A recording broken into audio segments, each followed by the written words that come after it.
सानिया, मैंने तुम्हें पहले भी समझाया था, शौहर जो है ना वो बस एक वक्त तक अपनी बीवियों का रातों को जाग जाग कर इंतजार करते हैं। उसके बाद तो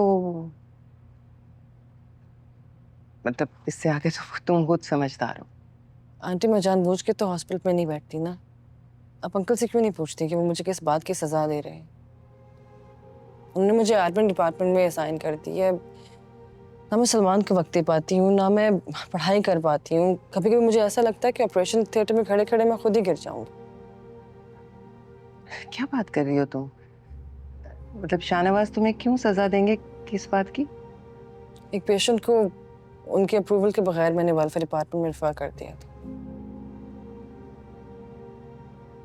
उस पेशेंट की शक्ल मेरे सामने घूम रही है। इतनी कम उम्र है वो, एक 2 साल का बच्चा है। मुझे लगा कि एज ए डॉक्टर मेरा फर्ज बनता है कि मैं उसकी मदद करूं। तुम डॉक्टर हो, तुम्हारा फर्ज सिर्फ इलाज करना है बस। लेकिन आंटी मैं उस इंसान की बहू हूं जिसका हॉस्पिटल है। मुझे लगा कि शायद इतना राइट तो मेरे पास होगा, या फिर इलाज का हक सिर्फ अमीरों का है।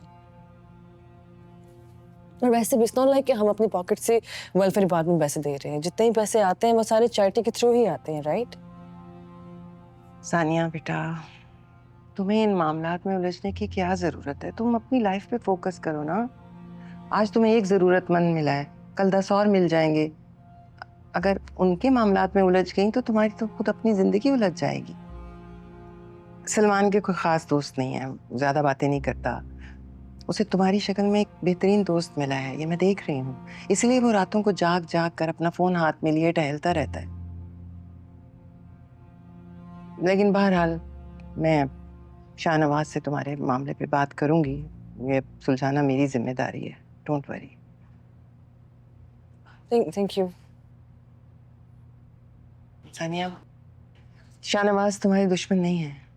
देखो, उन्होंने सुमेरा और साद का रिश्ता करवाया है ना, क्योंकि वो देख रहे थे कि अपने वालिदैन की परेशानी को लेकर तुम परेशान हो। उससे याद आया, आज तुम सीधी अपने घर चली जाना, हम डायरेक्टली पहुंच जाएंगे। बात पक्की रस्म में तुम्हारा होना जरूरी है। ओह भूल तो नहीं गई थी? नहीं नहीं नहीं, मैं बल्कि जाके रेडी होती हूँ, आज कॉल भी है मेरी। हाँ, जाओ। Thank you once again.